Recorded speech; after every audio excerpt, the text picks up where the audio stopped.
UMass hosting Northeastern in this game for the first game of a weekend doubleheader between the two teams. UMass looking to keep the momentum going after going undefeated against Vermont and Quinnipiac last week, while Northeastern looks to get its first road win of the season.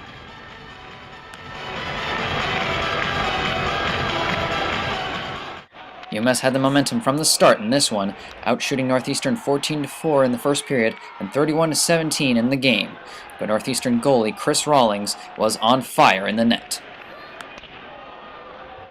UMass trying to capitalize on a power play here, but the puck is taken away and passed up to Adam Reed, who breaks away and gets the puck past Kevin Boyle for a shorthanded goal that puts Northeastern up 1-0. That goal was Reed's first on the season.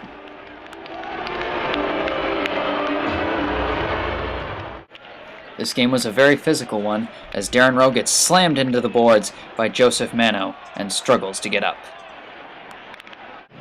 Rowe would have to be helped off the ice, and it is uncertain whether or not he will be able to play in Saturday's rematch at Matthews Arena. Troy Power would also suffer a tough injury for UMass. Power would need a little more assistance getting off the ice, and his status for Saturday's game is also uncertain. Josh Manson got a 10-minute game misconduct penalty for hitting Power and was out for the rest of the game. He was also given a 5-minute kneeing penalty that would have to be served by Mike McMurdy. Trying to take advantage of the penalty, Connor Sheary launches a shot that sends the Mullins Center into a frenzy, but also causes a bit of confusion, as although the goal horn did go off, the puck seemed to go past the net, and the call from the refs is no goal. The refs would have to review this one in the review booth.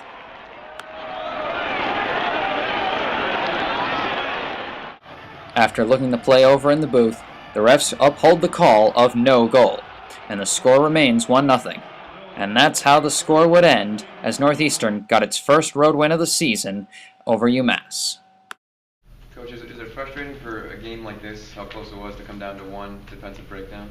Yeah, absolutely. I don't know if frustrating is the right word, but, certainly like for it not to, but we all know that's the margin for error in our league. And like it or not like it, it's the reality of hockey youth play right now. So, again, if we're gonna stress how important the process is, we gotta take that with a grain of salt. Just continue to be happy with how well we played, and keep striving to be better with our conversion rate. It was drive you a little bit nuts just with the the goal he made.